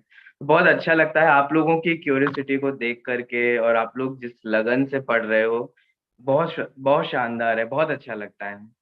तो थैंक यू सो मच, जिसके कारण आज हम यहाँ पर ज्वाइन हो पाए। आपका जो पहला प्रश्न है पूजन के संदर्भ में, मैं चूंकि अभी थोड़ा बहुत बिजी चल रहा था, मैं ऑनेस्टली आपको बोलूँ, मैं अभी घर से आया हूँ थोड़ा, अभी मेरा बेबी भी बॉर्न हुआ है, तो बहुत सारी चीजें चल रही हैं इतनी इतनी चीजों में, तो मैं वेल रिसर्च नहीं कर पाया। तो अभी तक जितना मैंने पढ़ी है जो चीजें, मैं उनके आधार से आपको बोल पाऊंगा। और मैं चाहता था कि मैं आपको और भी रिसर्च करके वो चीजें देता, बट वो उतना मैं नहीं कर पा रहा हूँ, तो उसके लिए आप मुझे क्षमा कीजिएगा। तो अभी तक जो मुझे जानकारी है या जितना मैंने पढ़ा है पूजन के संदर्भ में, आप लोग भी देखेंगे कि अगर हम पूजन के इतिहास के बारे में थोड़ा खोजने की कोशिश करें और छानबीन करने की कोशिश करें, तो आप देखेंगे कि बहुत पुराना इसका इतिहास नहीं है। बहुत पुराने से मतलब है कि जैसे पूजन क्या है, एक बहुत ब्रॉडर कैटेगरी का एक पार्ट है, और वो ब्रॉडर कैटेगरी है भक्ति। जिनेंद्र भगवान के प्रति, देव शास्त्र गुरु के प्रति एक श्रावक का अथवा एक मुनिराज का, किसी भी जीव का, जैनी जीव का जो अपने देव शास्त्र गुरु के प्रति अनुराग है, राग रूप परिणाम है, उसका नाम है भक्ति। अब उस भक्ति की बहुत बड़ी कैटेगरी है, और उसकी एक कैटेगरी है पूजा। लेकिन ये जो पूजा कैटेगरी है, जब ये इंट्रोड्यूस नहीं हुई थी या इतनी प्रचलन में नहीं थी, इससे पहले भी भक्तियां होती थी। जैसे कि आप देखेंगे, हम हमारे सर्व प्रसिद्ध आचार्य हैं कुंद कुंद आचार्य। आप लोगों ने समय सार पढ़ा होगा, प्रवचन सार पढ़ा होगा, है ना, अष्टपाहुड़ पंचास्तिका, इन सब के बारे में हमने बहुत कुछ सुना है। थोड़ा बहुत मोटा मोटा आपको ख्याल में भी होगा कि अच्छा पंचास्तिका में ये विषय है, प्रवचन सार में ये विषय है। ऐसे ही कुंद कुंद आचार्य की एक और प्रसिद्ध चीज है जो कि थोड़ा इतनी फेमस नहीं है, वो है उनका भक्ति संग्रह। एक प्राकृत में भक्तियां लिखी गई हैं जो दश भक्ति के नाम से भी प्रसिद्ध है, हालांकि वो 10 नहीं है, 12 है, इसलिए मैं भक्ति संग्रह कह रहा हूँ। तो वो भक्ति संग्रह जो है वो 12 कैटेगरी की भक्ति है। श्रुत की भक्ति है, तीर्थ की भक्ति है। मैं थोड़ा सा हिंट दे देता हूँ। जब भी किसी भी तीर्थंकर का मोक्ष कल्याणक होता है तो हम लोग निर्वाण कांड पढ़ते हैं कि नहीं पढ़ते हैं? हर कोई पढ़ता है उसको। अभी नेमिनाथ भगवान का मोक्ष कल्याणक था तो हम सभी लोगों ने पढ़ा भी होगा। आपने उस निर्वाण कांड को भी देखा होगा। वे स्वयं लेखक कह रहे हैं कि मैं कहूँ निर्वाण कांड की भाषा कह रहा हूँ। भाषा एक प्रकार का ट्रांसलेशन था। इसका मतलब जो हम निर्वाण कांड पढ़ते हैं वो एक प्रचलित भाषा में, देश भाषा में ट्रांसलेटेड किया गया है। तो मूल क्या है? मूल है कुंद कुंद आचार्य की निर्वाण कांड की भक्ति। आपको पता है जब हम वो निर्वाण कांड पढ़ते हैं तो हम वो कुंद कुंद आचार्य की भक्तियां पढ़ रहे होते हैं, बट हमें ध्यान नहीं गया हमारा कभी इसी ओर। वो उस मूल का ट्रांसलेशन है जो कि हेमराज जी ने किया है, और हम सभी लोग उसको पढ़ते हैं। तो मेरा कहने का मतलब ये है कि प्राकृत में जो भक्तियां लिखी गई हैं उनका जो संग्रह है वो कुंद कुंद आचार्य की मानी जाती हैं। ऐसे ही संस्कृत की भी भक्तियां हैं जो कि पूज्यपाद आचार्य की मानी जाती हैं। तो मेरा कहने, और फिर ये भक्तियां थी शुरुआत में, फिर उसके बाद स्तोत्र शुरू हुए। आप सभी लोग जानते होंगे कौन है आद्य स्तोत्रकार, बहुत फेमस है हम सभी के, मैं ही बता देता हूँ। समंत भक्ताम। भद्राचार्य। समंत भद्राचार्य भक्तामृत स्तोत्र फेमस है ही, लेकिन मैं पूछ रहा हूँ आद्य स्तुतिकार, आद्य स्तोत्रकार माने जिन्होंने सबसे पहले स्तोत्रों की लिखना रचना शुरू करी है, वो है समंत भद्राचार्य। आप लोगों ने आप्त मीमांसा पढ़ा होगा, सुना होगा, है ना? तत्वज्ञान पाठमाला के एंड में दिया हुआ है तो डेफिनेटली पढ़ा होगा, है ना? वो जो देवागम स्तोत्र है, आप्त मीमांसा है, आप देखेंगे समंत भद्राचार्य के इंट्रोडक्शन में भी ये बात लिखी है कि आप आद्य स्तुतिकार है। आद्य का मतलब होता है प्रारंभ में, आदि में, और स्तुतिकार है माने स्तुति करने वाले हैं, स्तोत्रों की रचना करने वाले हैं। आप्त मीमांसा, स्वयंभू स्तोत्र, आप्त मीमांसा जिसे देवागम स्तोत्र भी कहते हैं, इत्यादि बहुत सारे स्तोत्रों की रचना जो है वो समंत भद्राचार्य ने की। और यहाँ तक कि वो एक स्तोत्र में कहते हैं कि हे भगवान, मुझे आपकी स्तुति करने का व्यसन हो गया है। आप लोग शब्द सुन रहे हैं, एंड में जाकर के क्या कह रहे हैं कि भगवान, किसका व्यसन हो गया मुझे? आपकी स्तुति करने का। लोगों को हमने सबसे व्यसन पढ़ा है, उसमें ये कोई व्यसन नहीं है। माने मुझे इतना अनुराग है आपकी भक्ति में, इतना अनुराग आता है, जबकि वो क्षत्रिय थे, राजा थे, जैन नहीं थे बाई बर्थ, समंत भद्राचार्य। और वो फिर जब ये सारे सहयोग मिले, जैन आचार्य मिले, तो भगवान की भक्ति में ऐसे रम गए कि कह रहे भगवान अब तो आपकी भक्ति में ही तल्लीनता है, वो भक्ति में ही आनंद आ रहा है। तो इस तरीके से स्तोत्रों की रचना हुई। धीरे धीरे फिर कल्याण मंदिर स्तोत्र, भक्तामर स्तोत्र तो हर कोई परिचित ही है, तो भक्तामर स्तोत्र आदि स्तोत्रों की रचना हुई। तो ये धीरे धीरे धीरे ये स्तोत्रों की रचना मुख्य रूप से थी। फिर आती है पूजने। तो पूजने संस्कृत में लिखना शुरू हुई। फिर तो संस्कृत में जो पूजने हुई वो प्रारंभ की प्राचीन पूजने हैं, जो हमें संस्कृत में मिलती हैं। फिर धीरे धीरे वृंदावन दास जी आदि के माध्यम से और अन्य अन्य कवियों के माध्यम से उनकी देश भाषा में भी होना शुरू हो गया। अब ये जो पूजन का कंसेप्ट है, जितना मुझे समझ में आता है और जितना मेरी जानकारी में है, वो ये समझ में आता है कि समहाउ ये इन्फ्लुएंशियल एक्टिविटी है, माने प्रभावित हुई क्रिया है। एक्चुअली बेसिक सी बात है। होता क्या है ना कि हम एक नेशन में हैं, एक ही राष्ट्र में रहते हैं ना, तो हम एक दूसरे की संस्कृति से प्रभावित हुए बिना, उसका इम्पैक्ट लिए बिना रह नहीं पाते हैं। तो जितना भी इस पूजन का कॉन्सेप्ट है, वो यज्ञ और वो जो हवन आदि की क्रियाएं होती हैं, वैदिक क्रियाओं में जो बहुत प्रचलन में है, वो उससे इम्पैक्ट है। फॉर एग्जाम्पल, जैसे कि आपको पता होगा कि जो यज्ञ आदि क्रियाएं करते हैं, हवन आदि क्रियाएं करते हैं, वो देवों को प्रसन्न करने के लिए किया जाता है। और वे हवन को, माने अग्नि को जला करके और अग्नि में सब स्वाहा करते हैं, सारी चीजें अर्पित करते हैं। वो कंसेप्ट ये होता है कि जो जो अग्नि में डाला जा रहा है वो डायरेक्ट उनके देव के पेट में पहुंच रहा है। तो वो देव को बुलाते हैं, आवाहन करते हैं, स्थापना करते हैं, सन्निधिकरण करते हैं, वो सब चीजें क्रियाएं होती हैं। फिर जो यज्ञ आदि होता है उसमें सब चीजें डाली जाती हैं, अग्नि में किया जाता है। और कॉन्सेप्ट ये होता है कि वो जो कुछ भी है वो सब उनके देव के पास पहुंच रहा है। अग्नि में जो कुछ स्वाहा हो रहा है वो सब उनके, जिस देव को वो पर्टिकुलर देव को प्रसन्न करना चाह रहे हैं, उन देव के पास वो पहुंच रहा है। तो ये बहुत इन्फ्लुएंशियल एक्टिविटी थी, धीरे धीरे प्रभावित होने लग गई। तो हमारे जैनिज्म में भी, जैन दर्शन में भी फिर उसको क्या कहें, एक जैन श्रावक कैसे उसको निर्दोष रीति से उसको फॉलो कर सके, उस कॉन्सेप्ट को अपनाया गया। अब आप देखते होंगे कि हमारे यहाँ अवतार नहीं होता, भगवान नहीं आते, एक बार रहिए अनंतानंत काल यथा तथा शिव परिणय। ठीक है, इसमें हम में से किसी को भी कोई डाउट नहीं है कि भगवान आ जाएंगे, बचा लेंगे, नहीं करेंगे। फिर भी हम उनका आह्वान करते हैं। ठीक है, आह्वान आप जानते ही हैं। फिर भी हम उनकी स्थापना करते हैं, फिर भी हम कहते हैं नहीं नहीं भगवान, सन्निधिकरण सन्निधिकरण। तो ये सारी चीजें जो है ये भावना के स्तर पर है और उससे इन्फ्लुएंशियल है, वो कर सकते हैं, उसमें कोई दिक्कत नहीं है। तो फिर हम उसको निर्दोष रीति से कैसे पालन कर सकते हैं और निर्दोष रीति से कैसे उसको अपना सकते हैं, वो एक बात शुरू होती है।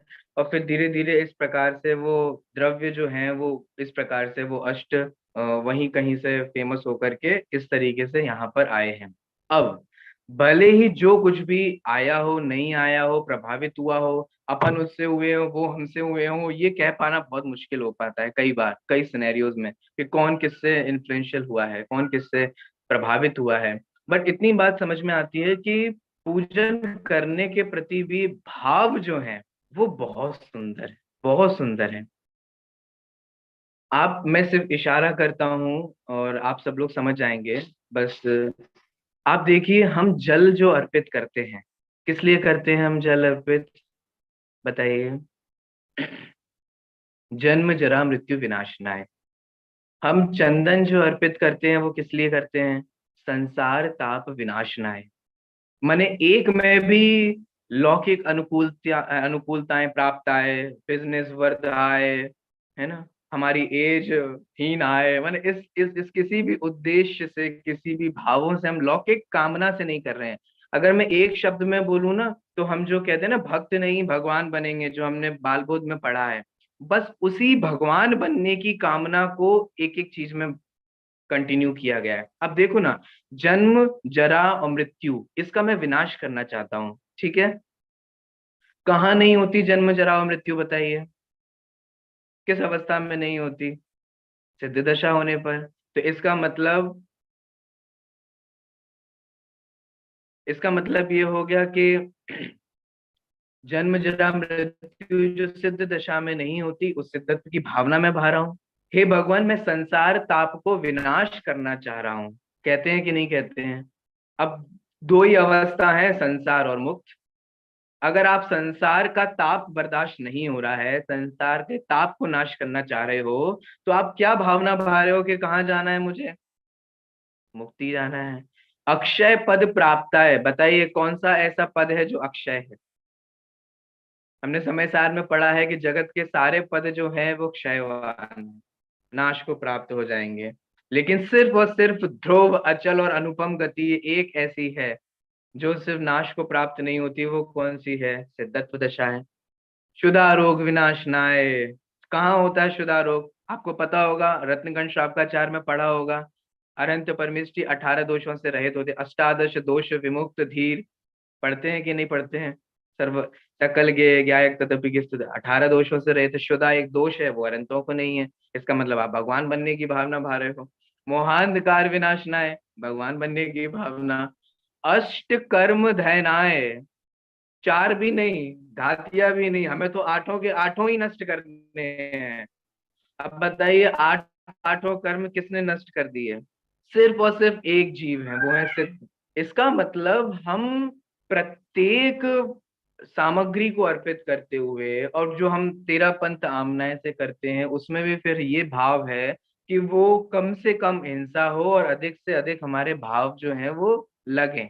तो इसीलिए हम अचित्त सामग्री जो है, अचित्त और सचित्त आप लोग समझते होंगे, जो जीव रहित है, जिसमें बहुत से जीवों की हिंसा नहीं होती, बहुत से जीवों का घात नहीं होता, हमने फिर ऐसी सामग्री को चूज करके बुद्धिपूर्वक और फिर एक अर्पण करने की भावना की है। उसमें भी सिर्फ इतनी सी भावना है कि जैसे हम लोग रिश्तेदारी में भी एक दूसरे के घर जाते हैं तो खाली हाथ नहीं जाते ना, ऐसे ही हम तीन लोग के नाथ के पास जाएंगे तो क्या हम खाली हाथ जाएंगे? बिना किसी सामग्री को लेकर के जाएंगे। अब जब सामग्री लेंगे तो फिर निर्दोष अचित्त सामग्री लेते हैं, वो उस प्रकार की भावना होती है। तो इस प्रकार से हम अष्ट द्रव्यों से भगवान की पूजा करते हैं, अर्चना करते हैं। और ऐसा नहीं है कि हम पूजा नहीं करें तो हम भक्ति नहीं कर सकते, ये बहुत बड़ा मिसकंसेप्शन है। हम पूजा नहीं करें तो हम स्तोत्र पढ़ सकते हैं, हम भक्तियां पढ़ सकते हैं, हम प्राचीन चीजों को भी पढ़ सकते हैं। तो ये सारी चीजें हैं जो हमें ध्यान में देना चाहिए। थोड़ा सा समय लग गया मुझे इसका इतिहास बताने में, बट हम नेक्स्ट क्वेश्चन की तरफ बढ़ सकते हैं। जी सर, थैंक यू सर, आपने बहुत अच्छा बताया। भक्त से भगवान बनने की पूरी हमारी पूजा करते समय भावना होनी चाहिए। निधि जी, क्या आप नेक्स्ट क्वेश्चन लेना चाहेंगी? जी तनु जी, तो नेक्स्ट क्वेश्चन पूछा है कि गृहस्थ श्रावक के जीवन में संवेदना, करुणा और वीतराग भाव में कैसे तालमेल बिठाया जाए? अगर मैं आपसे कहूँ कि बिठाने की जरूरत नहीं है तो आप सोचेंगे कि नहीं, ऐसे कैसे बिठाने की जरूरत नहीं है, कि तो हमें बिठाना पड़ेगा, इतना तो करना पड़ेगा। देखिए एक्चुअली क्या होता है ना, जिसके एक्चुअल में वीतरागता होती है ना, उसको कुछ तालमेल बिठाना नहीं पड़ता। ये कोई एक क्रिया नहीं है जो हम सबको करनी पड़ेगी या हमें बुद्धिपूर्वक एक स्ट्रेटेजी अपनानी पड़ेगी, क्योंकि ये क्वेश्चन जो है वो ऐसा है कि हमें कोई स्ट्रेटेजी दे दो जिसके कारण बैलेंस हो जाए हमारा। बट ऐसा होता नहीं है। अगर नहीं हो पा रहा है ना, तो आप समझ लीजिए कि कहीं ना कहीं तो हमारा मिसकंसेप्शन है। कहीं ना कहीं अगर नहीं हो पा रहा है ना, तो निश्चयाभास, व्यवहाराभास, उभयाभास कहीं ना कहीं तो वो रह गया है, जिसके कारण वो नहीं हो पा रहा है। क्योंकि एक्चुअल में जो होता है ना, वो उसको पूछना नहीं पड़ता। अब कैसे होता है, थोड़ा बहुत हिंट भले ही मैं इसका कर दूं। संवेदना, करुणा, ये एक ही जैसा है। संवेदना माने समान रूप से वेदन करना। जिस जीव को जो भी वेदन हो रहा है, उसका वेदन भी आप करना, हमारे आपके प्रति संवेदना है। इसका मतलब आप जिस दुख दर्द से गुजर रहे हैं, वो हम भी वेदन कर रहे हैं। करुणा, करुणा भी यही होती है। दूसरों को दुखी देख करके खुद दुखी हो जाना, उसको करुणा कहते हैं। करुणा स्रोत बहे दुखियों पर, बोलते हैं कि नहीं बोलते हैं कि किसी दुखी जीव को अगर हम देख लें तो मेरे करुणा का स्रोत बह जाए, माने उसको दुख देख करके मेरे हृदय में दुखपना आ जाए, उसको कहते हैं करुणा।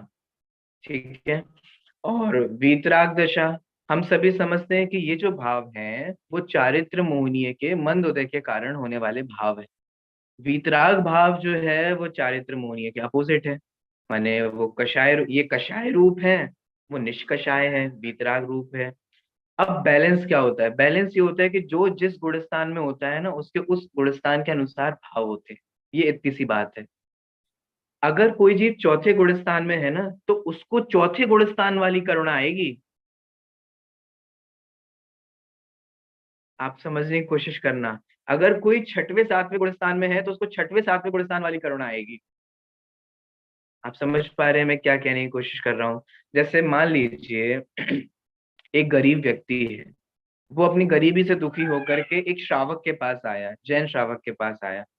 अब उस जैन श्रावक के पास जब वो आता है और उससे मिलता है, तो हो सकता है कि जैन श्रावक कुछ द्रव्य का दान दे दे, कुछ उसको पैसा दे दे, कुछ द्रव्य दे दे।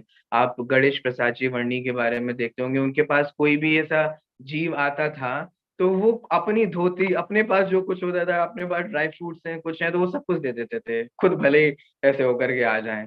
तो ये उनकी करुणा है, उनकी गृहस्थ अवस्था की, श्रावक अवस्था की करुणा है। अब कोई मुनिराज के पास आएगा तो मुनिराज क्या कहेंगे? लो मेरा पीछे का मंडल रख लो, मेरे पास और कुछ तो है नहीं, लो मैं तुम्हारी व्यवस्था करा देता हूँ, चलो घर चलो, मैं घर किसी के श्रावक के घर जा करके और उसकी व्यवस्था कराएंगे। नहीं।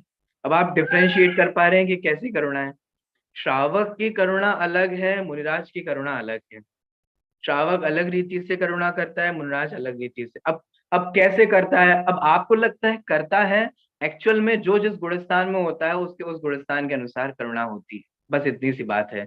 अगर आप छठवें सातवें गुणस्थान में हैं तो आपको तीन कषाय चौकली के अभाव रूप वीतरागता है, और संचलन कषाय के सद्भाव होने के कारण राग भाव, उतनी करुणा है।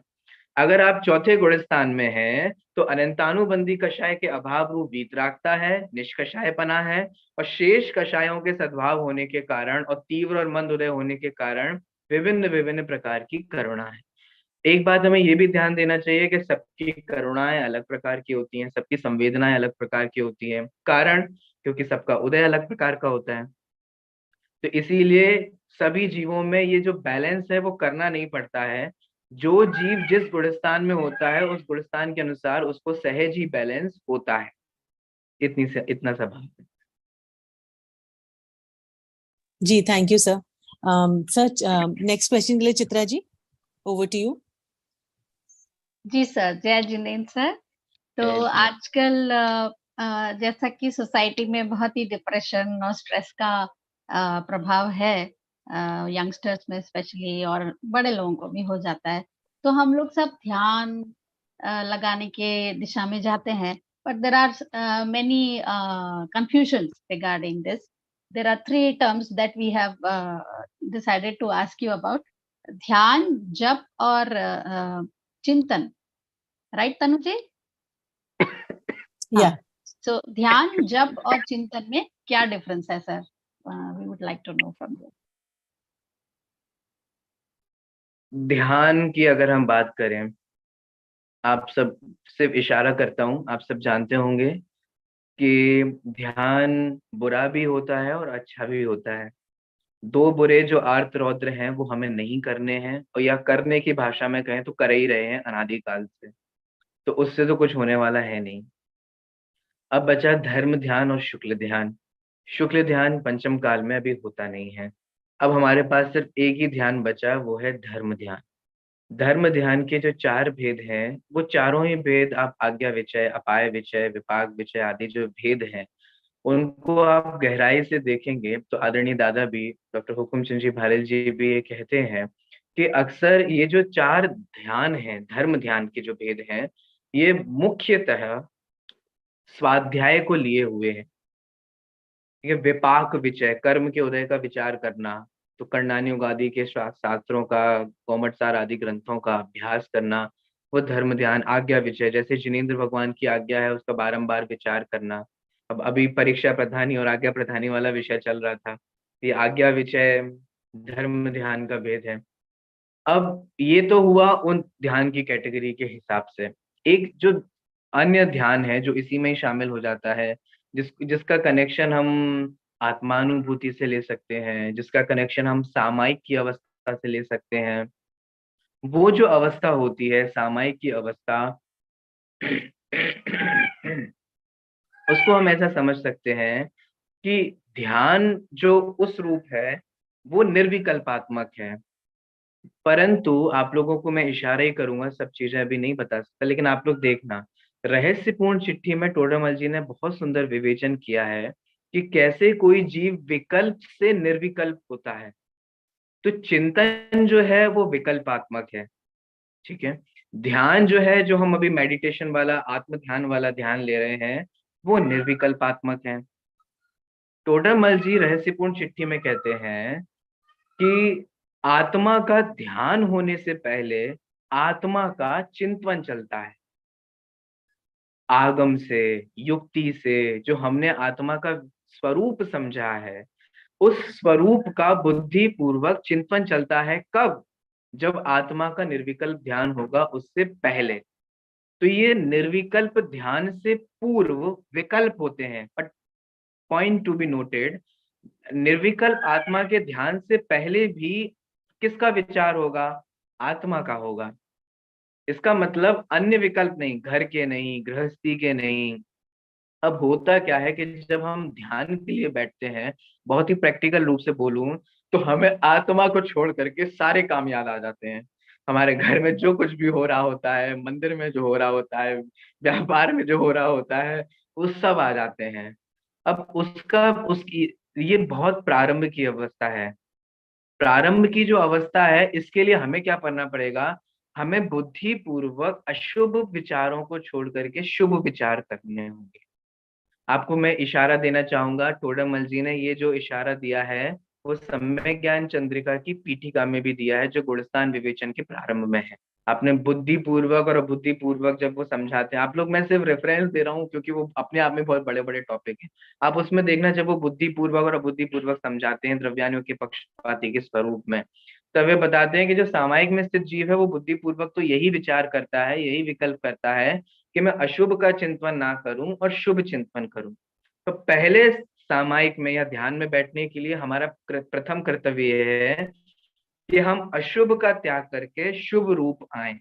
इसीलिए वो पाठ आदि का पढ़ाया जाता है, ताकि हम इन सब विकल्पों को छोड़ें।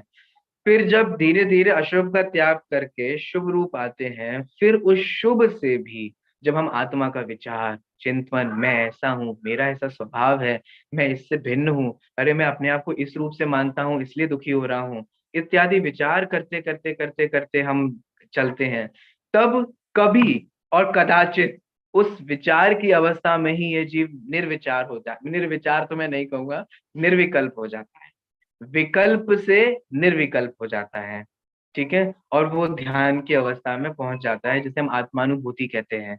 वो कब होता है? ये एक कंटिन्यूस प्रैक्टिस है। आपको ख्याल में होगा, समय सार जी में अमृतचंद आचार्य देव और कुंद आचार्य देव कहते हैं कि भेद ज्ञान रूपी छेनी हमें चलानी होगी, चलानी होगी, चलाते रहनी होगी। कब तक चलाते रहनी होगी? जब तक सिद्धत्व की अवस्था नहीं हो जाती है। तो ये जो हमें भेद विज्ञान बुद्धि पूर्वक करना होगा, करना होगा, करना होगा।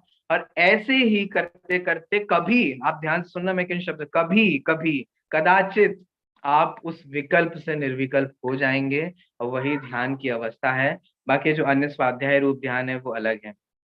जाप जो है, वो जाप तो सिंपल सी बात है कि जो हम स्मरण करते हैं माला आदि के माध्यम से या अन्य किसी निमित्त के माध्यम से, वो जाप कहलाता है। यह जाप भी होता है। ये देखो, एक सिंपल सा पॉइंट समझना, हमें अशुभ से बचकर शुभ में पहुंचना है। ये भी एक साधन हो सकता है। आपको ख्याल में होगा कि जैसे ज्ञानार्णव आदि जो ग्रंथ हैं, ध्यान के बहुत प्राचीन ग्रंथ हैं, ज्ञानार्णव है, अथवा आपने द्रव्य संग्रह पढ़ा होगा अगर आप लोगों ने कंप्लीटली, तो वहां उससे पहले जो ध्यान आते हैं, रूपातीत ध्यान इत्यादि जो ध्यान आते हैं, है ना, रूपस्थ, रूपातीत इत्यादि ये सब ध्यान आते हैं। इसमें बुद्धि पूर्वक अरहंत परमेष्टि का, सिद्ध परमेष्टि का, आचार्य परमेष्टि का ध्यान किया जाता। अब ये सब क्यों होता है? वो ये सब विकल्पात्मक है, मन की क्रिया है, लेकिन ये इसलिए है ताकि हम और आप जैसे लोग जिनका विकल्प और मन इधर उधर दौड़ रहा है ना, ये घर के और इनके, उसको सीमित करने का उपाय है। हम कैसे करें? बहुत सारे विकल्पों को छोड़ करके हम सिर्फ एक चीज पर कंसंट्रेट होते हैं, अशुभ विकल्पों को छोड़ करके हम शुभ पर आते हैं, परंतु वही हमारी मंजिल नहीं है। उस शुभ का विचार करते करते करते करते भी जो शुद्ध रूप अवस्था होती है वो ध्यान है। तो इस तरीके से ये तीनों में डिफरेंसेस भी है और थोड़ा बहुत सिमिलैरिटीज भी है। जी सर, थैंक यू। बेसिकली इनको टूल्स की तरह हमें यूज करना चाहिए आगे बढ़ने के लिए। ठीक है सर, लास्ट क्वेश्चन सर ये है कि प्रैक्टिकल लाइफ सिचुएशंस में 7 तत्वों का हम चिंतन कैसे करें, स्पेशली जब कषाय के परिणाम हो रहे हों, तो हम आश्रव तत्व को कैसे समझें? मुश्किल है उस समय, जिस समय की आप बात कर रहे हैं उस समय की। कारण ये है कि टोडामल जी ने मोक्षमा प्रकाशक में एक एग्जाम्पल दिया है, आप लोगों को पता होगा, नदी के प्रवाह का। याद आ गया आप लोगों को? जब नदी का प्रवाह बहुत तेज होता है तब अगर आप हाथ पैर मारोगे तो तैर पाओगे, नहीं तैर पाओगे, किनारे पहुंच पाओगे, नहीं पहुंच पाओगे, ये तो मुश्किल है ही, पर डूबने के चांसेस बहुत है ना। लेकिन जब उस नदी का प्रवाह मंद हो जाता है तब कुछ उपाय किया जा सकता है। ऐसे ही हमारा एक जो जीवन है, इस जीवन में कर्म का उदय चल रहा है। उस कर्म के उदय के निमित्त से हमें कभी तीव्र भाव होते हैं और कभी मंद भाव होते हैं, एक जैसे भाव नहीं होते। आपका क्लास में पढ़ने का भी उत्साह कभी एक जैसा नहीं होता। कभी तो पढ़ने का बहुत उत्साह होता है, कभी स्किप करने का थोड़ा थोड़ा मन होता है कि आज तो छोड़ दो, कोई बात नहीं, आज तो घर में फंक्शन है या ये है वो है, बाहर जाना है, कर सकते हैं। अब ये सब हमारे मोह का खेल है। जब मोह का तीव्र उदय होता है ना, तब हमें ऐसा लगता है अरे छोड़ो, एक दो दिन तो छोड़ दो, क्या जाता है, अब मंदिर नहीं है तो नहीं है, ये नहीं है तो नहीं है, क्या जाता है, कुछ नहीं होता। जब मोह का तीव्र उदय होता है तब हमें धर्म के वचन नहीं सुहाते, धर्म अच्छा नहीं लगता और कुछ उपाय नहीं किया जा सकता। कोई उपाय भी करे, कोई समझाए भी, तो भी आपको याद होगा टोडरमल जी ने ही मोक्षमा प्रकाशक में कहा कि जब इसके तीव्र क्रोध आदि का उदय आता है तब पूज्य को भी नहीं गिनता, अपने बड़ों को भी नहीं गिनता, कहते हट जा सामने से, तो मैं तुमसे नहीं बोल रहा हूँ ना, तुमसे बात नहीं हो रही है ना, देखो पापा तुम बीच में मत आओ, मेरा हाथ उठ जाएगा। अपने पूज्य को, बड़ों को भी नहीं गिनता। ये सब टोडरमल जी ने मोक्ष प्रकाशक में क्रोध कषाय के उदय से होने वाली अवस्थाओं में गिनाया। तो उस समय तो बहुत बहुत बहुत रेयर, मुश्किल है कि कुछ किया जा सके, कुछ हो सके, क्योंकि मोह के तीव्र उदय में जिन वचन नहीं सुहाते। अब आप कदाचित उसको जिन वचन को, आप देखो ना, आप लोग कभी प्रैक्टिकल कर लेना एक दूसरे से कि कभी आपको किसी बात को लेकर गुस्सा आए और कोई आप में से बोले अरे अरे आप गुस्सा मत कीजिए, अपन लोगों ने तो पढ़ा है ना मोक्ष, हाँ हाँ चुप रहिए, हमने पढ़ा है सब, हमें भी पता है, हमें भी आता है, हमें मत बताइए। आप भी, आप जिस क्लास में पढ़ रही हैं हम भी उसी क्लास में पढ़ रहे हैं, हम भी जानते हैं, हमें मत बताओ। आपके भी ऐसे वचन निकल सकते हैं, मैं ये नहीं कहूँ निकलेंगे, बट निकल सकते हैं, तीव्र उदय है। जब आपके भी तीव्र उदय होता है, हमारे भी तीव्र उदय होता है, तो कोई हमें जनवाणी की बातें सुनाए तो हम चुप करा देते हैं कि चुप रहो, हाँ हमें भी पता है, तुमसे ज्यादा हम पढ़े हैं, हमें मत बताओ। हम क्लासेस लेते हैं, हम प्रवचन करते हैं, हमें बहुत आता है, हाँ सम्यक दृष्टि को भी होता है, उदय में तो ऐसा हो जाता है, और हम दलीलें देने लगते हैं। तो बेसिक सी बात इतनी सी है, जब मोह का तीव्र उदय चल रहा हो तब बहुत मुश्किल हो जाता है ये विचार करना, ये सोच पाना। लेकिन इम्पॉसिबल तब भी नहीं है, मुश्किल है, कठिन है, लेकिन इम्पॉसिबल तो तब भी नहीं है, नामुमकिन तो तब भी नहीं। हम तब भी चाहें तो हम ये अपने आप की अवस्था देख सकते हैं, अपने विचार को देख सकते हैं, बहुत सारी स्ट्रेटेजीज को अपना करके ये देख सकते हैं कि जब भी मैं क्रोधाधिक कषाय रूप वर्णन कर रहा हूँ तब मैं ही अपने आप को ये समझा सकता हूँ या बता सकता हूँ कि देखो आज जो ये मैं क्रोधाधिक में निर्णय ले रहा हूँ, इस क्रोधाधिक के मैंने इस क्रोध में लिए गए निर्णय के जो कॉन्सिक्वेंसेस होने वाले हैं वो पता नहीं क्या। आप देखेंगे अक्सर जो हम गुस्से आदि में जो निर्णय ले लेते हैं वो हमें रिग्रेट करना पड़ता है, पछतावा होता है उन कषाय में लिए गए निर्णय का, सबको ही होता है। आप देखो जितने भी पुराणों में हम पढ़ते हैं, जिन्होंने वचन दे दिए चाहे जो ले लो, बाद में देखो क्या क्या हुआ, मनवांछित देने के लिए। वो राजा दशरथ ने कैकेयी को दे दिया था ना कि तुम जो चाहो वो ले लो, ये सब वही है कषायों में लिए गए। अब उनने कहा कोई बात नहीं, रख लो, हम बाद में ले लेंगे। बाद में उसके कॉन्सिक्वेंसेस क्या हुए, क्रोधादेग में जो लिए गए निर्णय हैं उनके क्या इम्पैक्ट होता है वो हम सब देखते हैं। तो हम उस समय अपने आप को समझा सकते हैं कि या तो मैं किसी परद्रव्य का दोष देख रहा हूँ इसलिए मुझे गुस्सा आ रहा है। गुस्सा हमेशा तब आता है जब दूसरे का दोष दिखता है, ये बहुत सिंपल सा फैक्ट है। आपको अगर किसी जड़ पे भी गुस्सा आ रहा है ना तो उस जड़ का दोष दिख रहा है, टीवी खराब है, रिमोट खराब है, और ठक ठक ठक ठक पीटने लग जाएंगे। अब उस जड़ का भी दोष दिखता है। आपको अगर किसी अपने बच्चे का, अपने घर में किसी व्यक्ति का दोष दिखेगा तो आपको उस पर क्रोध आएगा। और सिंपल सी बात है, अगर हम निर्दोष देखेंगे तो हमें क्रोधादिक नहीं आएंगे। निर्दोष हम कैसे देख सकते हैं? दो रीति से देख सकते हैं। निश्चय से, स्वभाव से सभी जीव निर्दोष हैं, स्वभाव की अपेक्षा से हम देखेंगे तो हमें उससे निर्दोषता का भान होगा। व्यवहार से देखेंगे तो हमें ये विचार होगा कि नहीं नहीं, मेरे ही कर्म का उदय है इसीलिए सामने वाला ऐसा परिणमन कर रहा है, तो हम निर्दोष देख पाएंगे। तो जब हम निर्दोष देखेंगे तो क्रोधादिक कषाय जो हैं, क्रोधादिक कषाय के काल में भी जो है वो हम अपने आप को समझा सकते हैं। अब समझा सकते हैं नहीं समझा सकते हैं, ये डिपेंड करता है इंटेंसिटी ऑफ कर्म का उदय। अगर उसका तीव्र कर्म का उदय है तो फिर तो बहुत मुश्किल हो जाता है। और अगर उसकी इंटेंसिटी जो है, उसका अनुभाग जो है, फल देने की शक्ति और सामर्थ्य, जीव के परिणाम जो हैं वो अगर इतने इंटेंस नहीं हैं कर्म के, तो फिर हम अपने आप को समझा सकते हैं। 7 तत्वों का चिंतन हम अपनी डेली लाइफ में कर सकते हैं, करना चाहिए।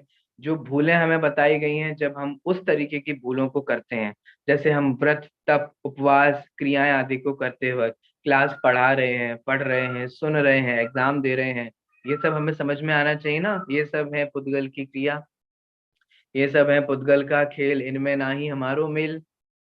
तो ये जो निरंतर धारा बहती रहेगी तो जीवाजी तत्व संबंधी भूल का आपको मैंने क्या कहें निवारण हो सकता है, और जीव अजीव तत्व का श्रद्धान हो सकता है। राग आदि प्रगटिए दुख देन, जब कषाय आदि को, राग आदि को आनंद मान रहे हो, तब समझना होगा, अपने आप को समझाना होगा कि ये जो कषाय रूप परिणाम हो रहा है ये मुझे भविष्य में दुख देने वाला है।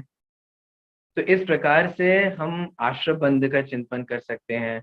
संवर निर्जरा सुख के कारण है, इस प्रकार से बुद्धिपूर्वक अपने आप को समझा सकते हैं। जब हमें कोई अन्य सुख का कारण दिखता है तब हम ये घटा सकते हैं कि देखो अभी मुझे सुख का कारण ये दिख रहा है, जिनवाणी में सुख का कारण ये बताया है। जब मुझे लगता है कि अल्टीमेटली मुझे ये मिल जाएगा ना, तब मैं सब कुछ खुश हो जाऊंगा, सुखी हो जाऊंगा और मुझे सब कुछ मिल जाएगा, सब कुछ प्राप्त हो जाएगा, तब मुझे अपने आप को ये चेताना चाहिए कि मुझे तो लग रहा है कि मुझे इस पर्टिकुलर वस्तु की प्राप्ति होने पर सुख होगा, तो इसका मतलब मुझे मोक्ष में सुख नहीं लग रहा, मुझे ऐसा प्राप्ति नहीं, ऐसा आभास ही नहीं है। तो इस तरीके से जो हमारी डे टू डे लाइफ में जो हमारा चिंतन चलता है, जो हमारे विचार चलते हैं, जब हम इधर इधर डाइवर्ट होते हैं, घूमते हैं, तब हम खुद ही अपने आप को इस प्रकार का समझा सकते हैं, विचार कर सकते हैं। तो धीरे धीरे इसी विचार से हमारा दृढ़ श्रद्धान होता है। यही वो तत्व विचार है जो टोडरमल जी पूरे मोक्षमा प्रकाशक में कहते हैं। तो इस प्रकार से हम ये विचार कर सकते हैं।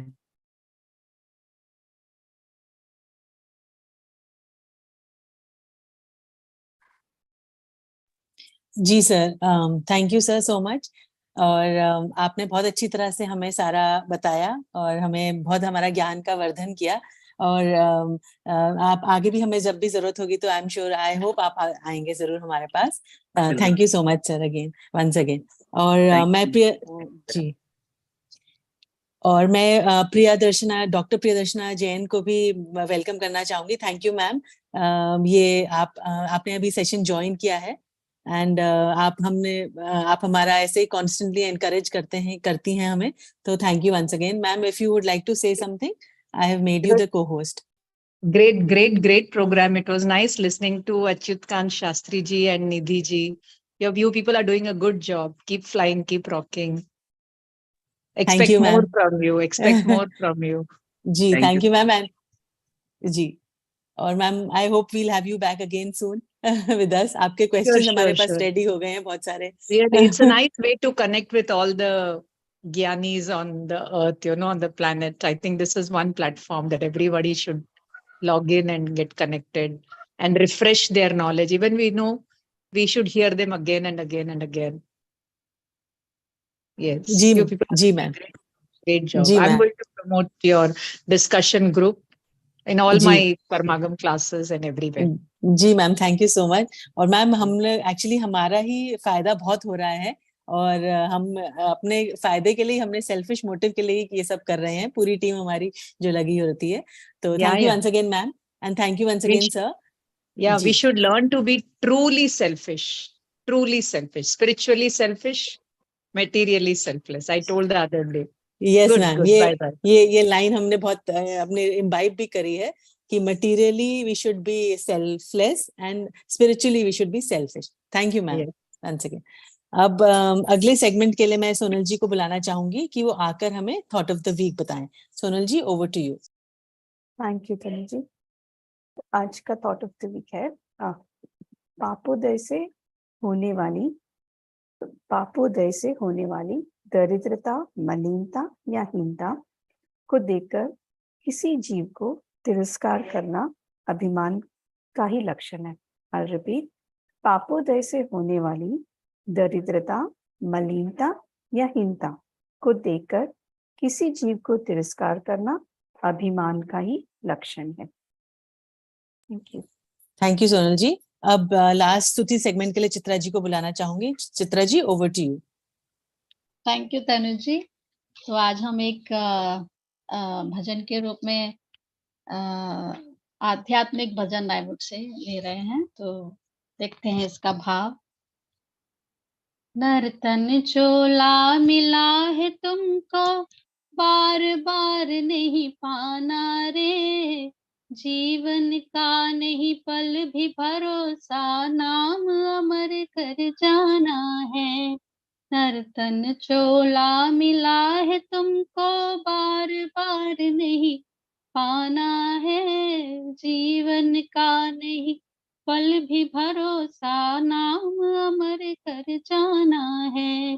धन दौलत के पीछे पड़कर दया धर्म को है छोड़ा, मोह में अंधा होकर तूने प्रभु से नाता है तोड़ा, छल और कपट से बना रहा तू अपना ताना बाना रे, जीवन का नहीं पल भी भरोसा, नाम अमर कर जाना है।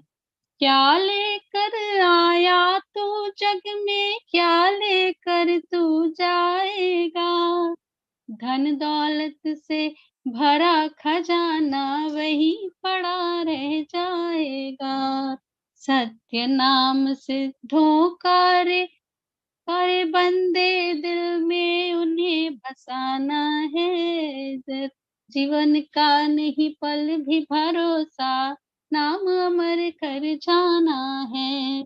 मुट्ठी बांध कर आया जगत में, हाथ पसारे जाएगा, पाप की गठरी छोटी कर ले, नहीं तो फिर पछताएगा, धर्म कमाई असली कर ले, साथ यही है जाना रे, जीवन का नहीं पल भी भरोसा, नाम अमर कर जाना है।